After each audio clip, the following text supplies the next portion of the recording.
I was sitting on the couch being a lazy little brat, and I said to my boyfriend, "Babe, get me a LaCroix." And he said, "Emma, you've been sitting in that same place all day. I'm getting worried about you." And I said, "Don't worry, babe. It's okay. I'm okay. Why don't you get me a LaCroix?" And he says, "No, you should get up and stop being lazy." And I say, "No, it's okay. I just want a LaCroix." And he says, "No, you don't just want a LaCroix. You just don't want to move at all." And I go, "Babe, just give me a LaCroix, please. All I want is a LaCroix." And he wouldn't give it to me.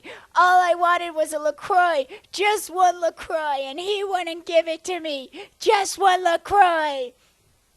Welcome to Daily Metal, where every day a different metal album gets dissected for your sadistic listening pleasure. I'm the heavy metal lawyer, Emma, and in this show I'll talk about why the music in these albums is so good and where they fall in the history of music's most wretched genre.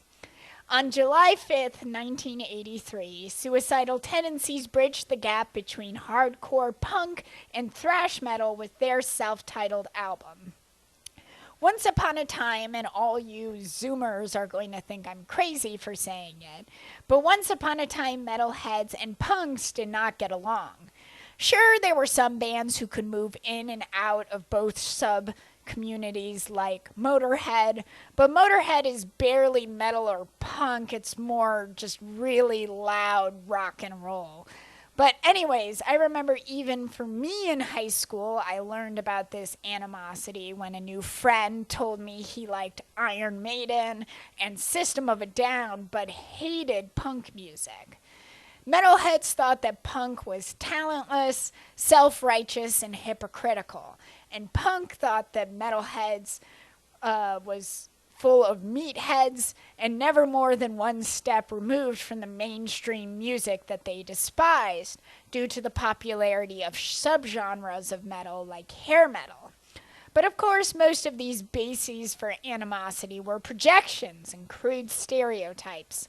In reality, metal and punk fans usually had similar interests, especially musically. Metallica derived their innovative thrash sound by adopting techniques they heard from the band Discharge, particularly the famous D beat of the drums. Before putting out Kill 'Em All in 1983, a few weeks after Suicidal Tendencies came out, Metallica had already started establishing a reputation for itself in the California metal scene via concerts and demo tapes.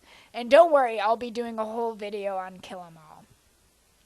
Out on the East Coast, bands like Anthrax and Overkill were also beginning to develop the American thrash metal scene.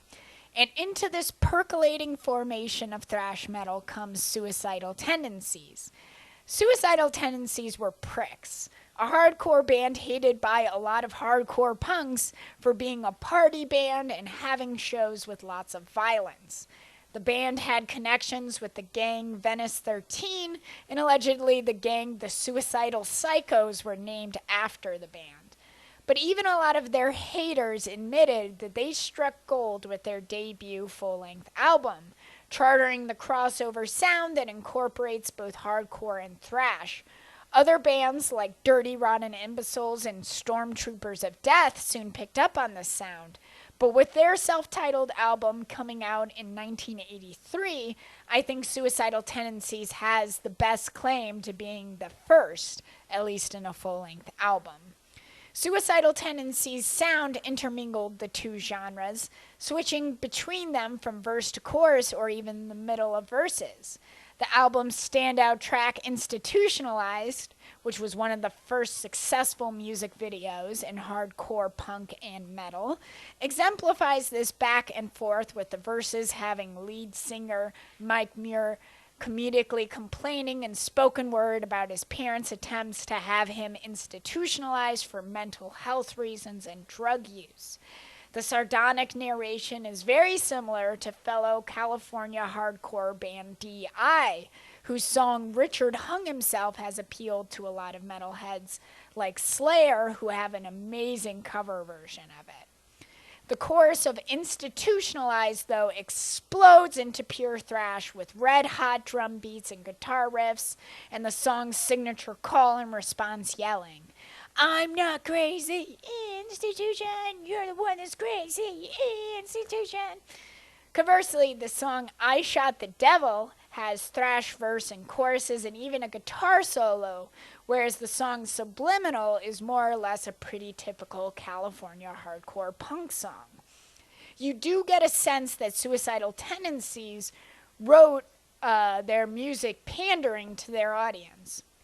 From screaming about shooting then President Ronald Reagan in "I Shot the Devil" to the filler hardcore song "Fascist Pig," which I presume was written just to be played whenever cops tried to shut down their shows, which was often.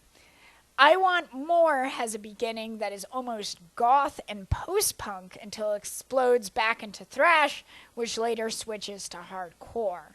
While the album has some throwaway tracks, most of it has aged surprisingly well, thanks in large part to the band's willingness to incorporate the nascent thrash metal sound into the California hardcore scene that even by 1983 had started to grow a little old, with bands like Black Flag seeking their own reinvention of the sound in the next year with their album My War. Suicidal Tendencies laid the groundwork for hardcore and metal to be played together, and without that synthesis, you wouldn't have modern hardcore or modern metal at all, let alone the crossover genres like metalcore, beatdown hardcore, deathcore, and so on. So even if you think they're pricks or hate people making jokes about the lyrics of Institutionalized, you have to acknowledge that this album changed the history of metal and punk music forever. So what's your favorite crossover thrash band? Does that subgenre even mean anything now when there is constant crossover and borrowing back and forth between hardcore punk and metal? Let me know what you think in the comments, and if you like this video, please subscribe so you can find out what the metal album of the day is, why it is so brutal, and where it fits in the history of the genre.